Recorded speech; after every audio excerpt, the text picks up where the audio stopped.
বিস্তীর্ণ কৃষি জমিতে খাদ্যশস্যের বদলে দ্রুত বাড়ছে তামাক চাষ জানিয়ে উদ্বেগ বাড়ছে কৃষক ও স্বাস্থ্য সংশ্লিষ্টদের মধ্যে। আগে যেখানে ধান, পাট ও ভুট্টার মতো প্রয়োজনীয় ফসল উৎপাদন হতো, সেখানে এখন চোখে পড়ছে শুধু তামাকের চাষ।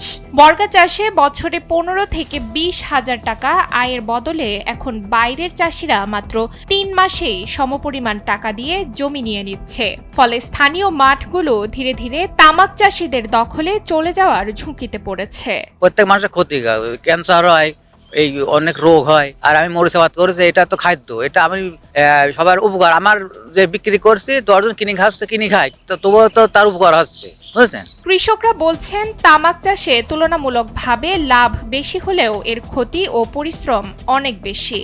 খাদ্যশস্য উৎপাদনে লোকসান ও ন্যায্য মূল্যের অভাব থাকায় অনেকেই বাধ্য হয়ে তামাক চাষে ঝুঁকছেন। তামাক কোম্পানিগুলো সহজ ঋণ, সার ও আগাম পুঁজি দিয়ে কৃষকদের প্রলুব্ধ করছে, কিন্তু শেষ পর্যন্ত কৃষকরা ন্যায্য দাম থেকে বঞ্চিত হচ্ছেন। এতে কোম্পানি ও ব্যবসায়ীরাই বেশি লাভবান হচ্ছে বলে অভিযোগ উঠেছে। কোম্পানির থেকে সার দেয়, তারপরে আবার হচ্ছে লেগা মানে সার যেগুলো যতটা লাগে ততটা দেয়, আবার টাকা দেয়।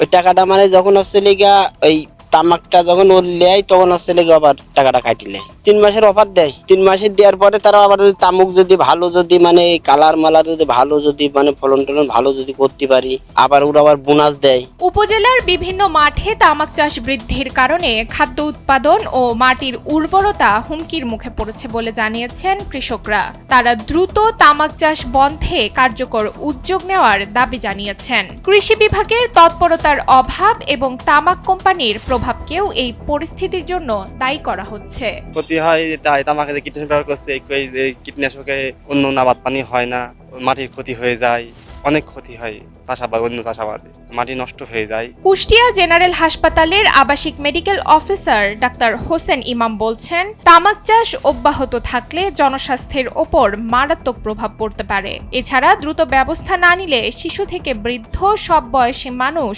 শ্বাসকষ্ট, হাঁপানি, ফুসফুসের রোগের মতো জটিল রোগে আক্রান্ত হতে পারে। তো আমরা এর আগেও বলেছিলাম যে শুধুমাত্র আমরা চিকিৎসা দিয়ে তো এইসব ভালো হবে না, কারণ এগুলো তো ক্রনিক রোগ হয়ে যায়। তারপরে যদি আবার এই তামাক চাষ কোনোভাবে ঠেকানো না যায়, তাহলে এগুলো ভবিষ্যতে ক্যান্সারের মতো রোগও ধারণ করে। প্রাথমিকভাবে রোগীরা আমাদের কাছে শ্বাসকষ্ট নিয়ে আসে। অন্যদিকে উপজেলা কৃষি কর্মকর্তা বলছেন, গত বছরে সদর উপজেলায় তামাক চাষের জমি 12 হেক্টর কমেছিল এবং কৃষকদের নিরুৎসাহিত করতে কাজ করছে কৃষি বিভাগ। সহকারী কৃষি অফিসার বৃন্দ সেখানকার কৃষকদেরকে ডিমোটিভেট করার চেষ্টা করেছে বিভিন্নভাবে, যেন তামাক চাষ না হয়। আর এবং যাতে তামাক চাষকে নিরুৎসাহিত করার জন্য আমরা উপজেলা প্রশাসন এবং উপজেলা কৃষি অফিসের মাধ্যমে আমরা ওই সমস্ত এলাকাতে আমরা মাইকিং করার ব্যবস্থা করেছি, যাতে তামাক চাষটা আমাদের এখানে সম্প্রসারিত না হয়। এদিকে জেলা তামাক নিয়ন্ত্রণ উপদেষ্টা বলছেন, তামাক চাষের কারণে খাদ্য নিরাপত্তা হুমকির মুখে পড়ছে।